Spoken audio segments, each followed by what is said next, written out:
This is great. This is great.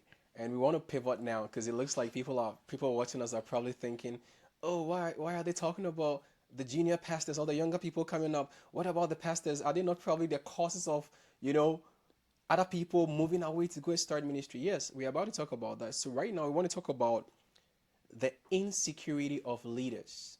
Because we're talking about the other side, the reason why some young people moved away to go start their ministries, when it wasn't time for them to do that because they were probably under some leaders that were very insecure. Sometimes you find yourself in certain spaces where some leaders are so insecure to the point that they try to suppress the gifts of the people serving under them. They are so insecure because they feel like, oh, it'll be seen like this person is probably better than I am.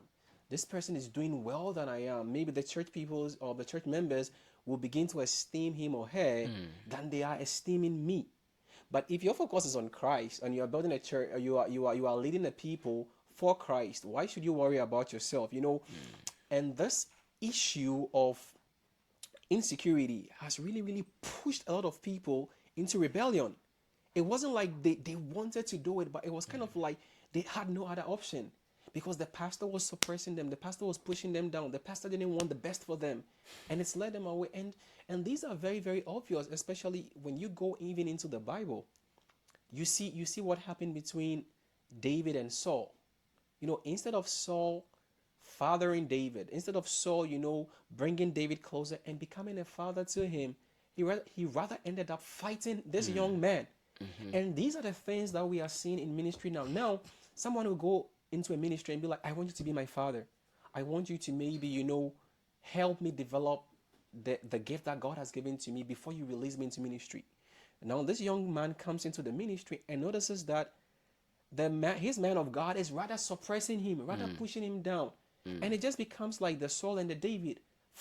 Instead of fathering him, you end up fighting these young men. And it's led a lot of younger people into rebellion to move away and then start their own thing without they being commissioned to even go do it. That is huge. So we mentioned that we may not be able to be touching side by side as we are moving on, but we'll be tackling them when the need arises. But what I'm saying here is that when you talk about pastors, senior pastors, and how some of them oppress their members, I would say is one of also the fundamental reasons for all these things that we are seeing today. It's very difficult when you haven't received proper fathering and you want to be a father. Yeah. Then those who are going to come out of you is going to be something else. The insecurity is the greatest cancer in the body of Christ as far as leadership is concerned. If you ask me, with all the things we are saying, the number one and crucial cancer, I call it the cancer of leadership, is insecurity. Yeah. You see, insecurity is something that everyone in one way or the other you'll be faced with. Right. But you should be mature and God-fearing enough.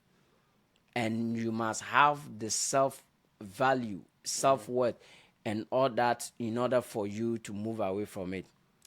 Now, insecurity stems from lack of sense of self-value, lack of sense of self-worth, and lack of self-esteem.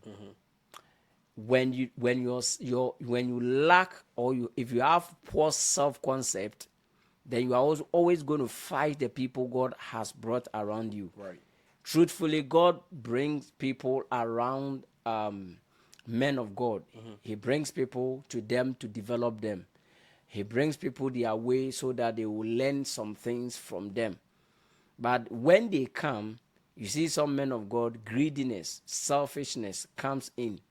And so instead of them training the people and releasing them to go and do what God has called them to do, Right. some of them try to build these people not in the way God has called them, but the way they want to use them. Yeah. And as these ones are manifesting their gift and talent and all that, he also came to realize that he can't stay in the same space with them. And so I have to let them go. Yeah. So prematurely, he will let them go. Like the people are not matured, but he will release them just like that they should go. Why? Because they are intimidated by these people's gift. But that is not how it is supposed to be. Yeah. The fivefold offices are meant to build. They are meant to equip. So all things in an appropriate way, a pastor or an apostle is supposed to be a gift hunter. If I'm allowed to, if I'm to use that, you must be a gift hunter. You must be hunting to know what the people are carrying. So you will know how to raise them, how to bring them up. Others some are doing it in the opposite way. Instead of hunting the gift to develop, they hunt to quench, they hunt to kill, they hunt to destroy, they hunt to bring it down. My God. So when people are in ministries like that and they spot that this guy, no, he will destroy me. Me, if you ask me as I sit here, I'll tell you, move. Right. Move. I will advise, look at my face. I'm a young guy, but I'm telling you this. I'm saying this. I will never, this question was asked to somebody very revered, and I mean, I realized that he didn't want to say directly that the people should leave. Yeah. Look, if the man of God, no matter how renowned he is, Right. if the intent is to destroy, why should he hesitate? The person should leave, but he shouldn't leave and go and start ministry. Yeah. Leave and look for a better place to be. To be trained, yeah. Don't force people to be under a man of God or in the name of being humble. Life. So what I am saying here is then that if you know God has called you and where you are, instead of grooming you, they are putting you into a very difficult state to destroy you. You have to leave. Yeah. You know, there are some men of God who will destroy your ministry by looking for fault. Instead of them searching for your strength, knowing your weaknesses and helping you to overcome your weaknesses, because they are afraid of you and they want to destroy because of their insecurity, they will rather become fault finding, looking for your weaknesses, Right. and use your weaknesses against you. And so some of them will put people, like there are senior ministers who will intentionally pick people. The people may not even know why they are being sent to a particular place. Yeah. But the senior minister knows that this guy is too much and he wants to show him lesson. So they will put the person at a place. But did I say I want to pastor a church? First of all, maybe I'm not there to become a pastor. That's right. But anytime maybe you gave me opportunity because of how I was doing it, and I wasn't doing it, I was just passionate. Yeah. And I'm doing it with passion, all of that. But because you are a man of God and you are a preacher, and you interpret ministry to be preaching, leading prayers powerfully or some things like that, you ended up or you concluded by saying that I'm also a pastor. There's that guy. Like, if you want to do a pastor, so sometimes you start preaching some messages for you to feel like if you want to start, go there and go and start. So they just come up one day. I'm sending you to go here to go and start a church. Not that was the need. Yeah. Or sometimes that person doesn't have that calling. But we just want to get the person out of the space, quench that spirit. What have we done? We've not only destroyed that person's ministry, but we are destroying the work of God through that person. So whichever area the person is supposed to go and serve, we are redirecting him away from there. Right. So there are senior ministers who are doing great disservice to God, big time, big time. Look, big time. Sometimes you see that's where the reason why they are abusing many people is because you are watching me, we defend them. Right now, when we're talking about we the younger ones Yeah. becoming proud, filled with arrogance, impatience. We want to go right now doing this. Say, yes, it is true. You accepted that, like it's true. Yeah. But as soon as we mention that there are wicked men of God, they are called, they've done well over there, but they are wicked. You don't want to accept it. Why? Why is it that when the young ones, they are fault, we've accepted it, but you want to change? The senior man of God is 100% correct. And there are credible stories too to back those. To back those, I saw the hypocrisy of this when I read a little bit of church history. The church history, when you read church history, one of the things you will see is the strength of the men of God and women of God, and also their weaknesses. This, I'm going to say, is very important. Yeah. It is the highest form of hypocrisy I've seen in our own arenas. Yeah.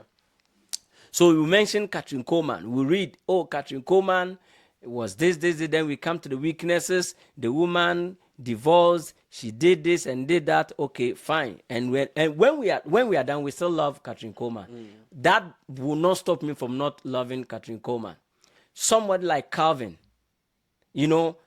Calvin did a lot of things, but there are other weird things that Calvin did. Weird things, And we study all these things. And for me, when I read this thing, it not cause me to hate him. Yeah.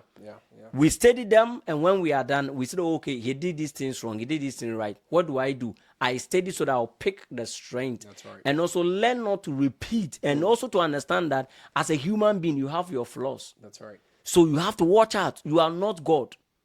So you make mistakes. Then we pick somebody like G Lake, Yeah. and then we study him, how he didn't pay attention to his family, and this and all that, and as a result, a lot of things happened to him. Then we come to Branham, and we talk about this powerful prophet that at a point in time he deviated. You see it, and we'll talk about all of these things and go on and on and on, and even talk about the Luther Kings and Martin Luther and all of that. Right. Good. We study them, this church history, and we are good. We see their mistakes and we run with it. But now, let's look at the next thing. So these are men of God who were powerful in their days. Yeah. They did a lot of things. Yeah. Now we come to our day. Our day, not the school one. Our day. Our day. And then our day, we are sitting under great men of God. Right. And clearly with love, observation, and with all honesty, we are seeing some of these great men of God we revered, we love. That's Charlie, but this side there is bad. It's not working. When you say it, we come for you. Why are you saying this? Why are you saying that? Now look at where the hypocrisy will come in. You read about great men and women like Catherine Coleman, Amy Simple McPherson, Calvin, and all of that. These are people that are of purpose, revere, they love, they make reference to, but they've read and they've seen their mistakes, and we've read them and we studied them, but we still love them. We've not despised them. Yeah. Why is it that the living purpose, they are flaws, they are trying to make it like it doesn't exist? And through the flaws, and sometimes some of the things they are doing intentionally to suppress people, when people bring it up, say, don't bring it up. Yeah. Don't you think you are being hypocritical? Don't you think in that sense you are also wicked? We are wicked. That because it's your man of God. So you know what we are doing? We are now saying that the living men of God are flawless. What we are saying that these people, until they die for somebody to write about their flaws, for the next generation to come and see, in this generation, they are God. There's no mistake about them. These mistakes that we don't want to talk about is what has led into all these kind of wrong motives that everybody is going, so much that today those who are doing ministry wrongly, we can't even identify them, because there are people in well-established ministries who are even doing that. So you can't even tell. You can't tell the difference. So we have true men of God today who are doing bad job when it comes to people building. They will only build. So in most places you go, they have system for building leaders. Right. Not for them to go and do what God has called them, but to do and continue what they want to do. There is nothing wrong. There are people who are going to continue anyway. Yeah. Let the people come willingly. Yeah. They are there. They will show up willingly. But sometimes you see there are some people who are very good. Yeah. But they are not the qualities, the gift, the things they have is not for the denomination necessarily, but because we want to preserve the denomination and push it and make it bigger. Any great gift we see in there must stay in the denomination. Look, Massa, we are so. Let's allow God to lead men. As for you, your office is to equip, strengthen. So, and there will always be people, there are thousands. There will be people who love to be in that. But there are those who will not be there. Teach them, equip them, release them. Don't let them leave and then begin to place curses and stuff. It won't work. There are many cases men of God release. It never worked and it will never work. I'm telling you. You see, when we make men of God God, that is when we fear their words more than what God has written. That's right. And we are saying that whereas people are doing things on their own, there are seasoned men of God who, as a result of the weakness they are not accepting, which is insecurity, which could be the inability to train people, they amass they bring the masses together, and instead of equipping and training them, they lord themselves over them in the name of ministry. And we clap for crowds, and we never build the crowds. We never turn them into who God called them to be. And today we see society lacking real-time solutions. And because everybody should be a man of God, that's the model we have given. Why wouldn't I go and start church? If that's the only way to serve God, why don't I go and serve church? If I can't have space in your I'll go and start church. I think this is very, very hard. I mean, and we are talking about some weaknesses, and as a preacher or as a man of God, you need to understand and accept the humane aspect of yourself. You need to come to identify yourself with that and understand that first of all you are human. That is why all of us need the help of the Holy Spirit. So you can be strong in an area, you can be weak in an area. That makes you human, right? But then even when people come to you and say Papa, or they call these fancy names, Papa, this, okay, fine. When someone comes to you and they're able to tell you that I think maybe this one is not working well, this one is probably an area that you need to look at. Maybe this is, as humble as you are, if we want to see how humble you are, when you hear these things, you don't chastise the people. You don't begin to hate them. You don't begin to push it under the rag like, why are you talking to me? I'm the anointed one. You can, and sometimes use biblical scriptures to try to, to scare us. To scare people. I feel like sometimes see that you're a human, accept your weaknesses, and then try to work on those. If we use that approach, it will make most men of God even better, and people will even come and revere you more, because they'll be like, no, this man of God even sometimes comes out and tell you that, no, I think in this area I fall short in this area, and I'm working on it, or I've raised maybe Pastor so and so to handle this area because I think he's better in this area. The level of integrity you are showing here will let people see you on a different level than trying to downplay things like that. So it's very important that sometimes we accept how human we are, how humane we are, and then try to allow God to help us in those areas. But I mean, back to the insecurity thing. I mean, you've said a lot, and I feel like insecurity has led to a lot of like wounded warriors within the Christian space. People are wounded because the man of God was insecure and then had to push them out, or they had to now find an escape route to get out of that space, and it's really affected the church big time. I feel like now it's led to a lot of people not starting ministries as a result of purpose. They are starting the ministry as a result of the pain they felt, where they've been mistreated by the senior man of God where they've been abused, and now they are like, I'm going to go start my own ministry, and he will see that God has also called me. So he's starting the ministry as a result of the pain he feels inwardly, not because of God's purpose for his life, or not because of the assignment or the calling of God upon his life. And it's a big problem, but I feel like if most men of God would begin to become conscious of this, it's never too late. I know sometimes people have been in ministry for 40 years, 50 years, and it's hard for them to turn around. But it'll be nice for you to go out in glory and correct some of these mistakes. Some people that it may be you've pushed them out as a result of insecurity and they are offended. Call them, bring them closer, apologize, talk to them. Maybe I missed it. This one, I think I missed it. I'm sorry about it. The relationship, the bond, the connection will become so glorious, and it can lead to better It won't things. happen. It will not happen. It won't happen because you see, we are using certain Yeah. philosophies and some form of psychologies Right, and right. what have you that makes people to, Yeah.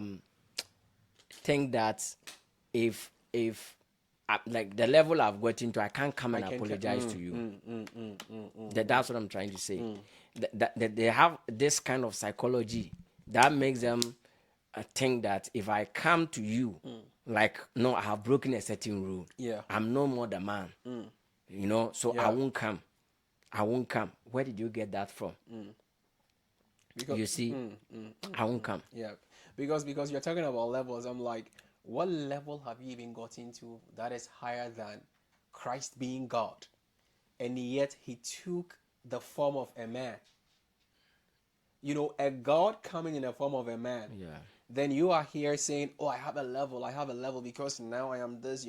That so that means that pride goes in both ways, because we were talking about pride in the younger pastors, moving away and breaking away as a result of they having gifts, just like even Lucifer breaking away because he felt like he was gifted. In the same way, we also have pride also in the senior men of God who don't want to accept their wrongdoings and then maybe apologize or even correct those wrongdoings because they feel like, what you said, I'm already there, my level, I can't come down again. I'm the Almighty and all that. But wherever pride is, God will always find a way to humble you. And sometimes your going out will probably not become as beautiful, as glorious as you would intend or like it to be because of, holding on to some of these things. And like I was saying, Yeah. giving an example that the generals that have passed and gone, we accept their errors, their all their mistakes, their flaws. Yeah. flaws. Now the generals on the scene, we are saying they are flawless. They don't have any mistake. They are not committing nothing.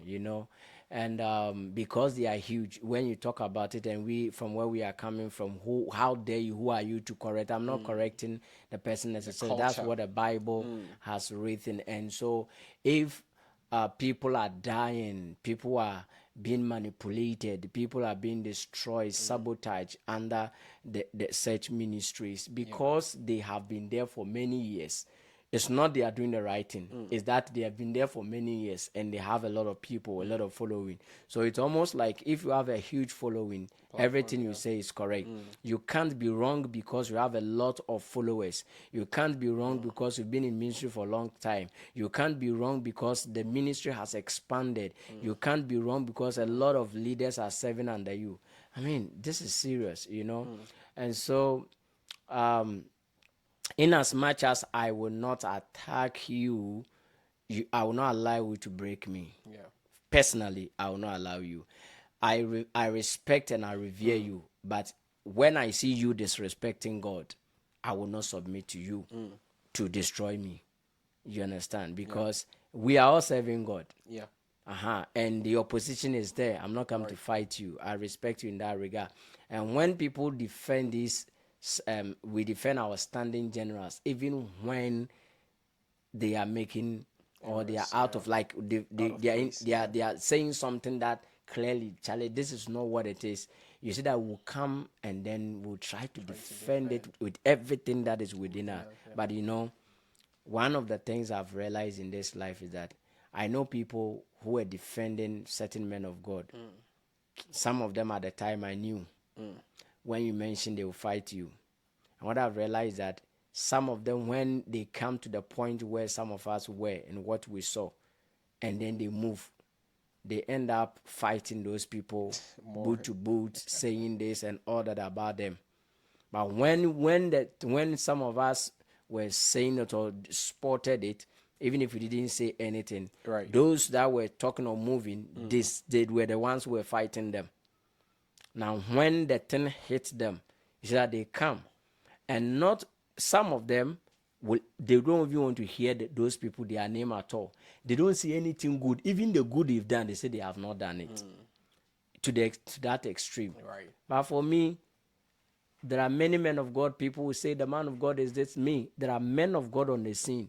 Yes, they have their errors, but I sometimes look at people and say, but are you telling me that this man of God, because he has done A, B, C, D, the 26 alphabet, you know, A, B, C, D, E, F, G, H, and yeah, they are can I, D, K, L, they are all bad.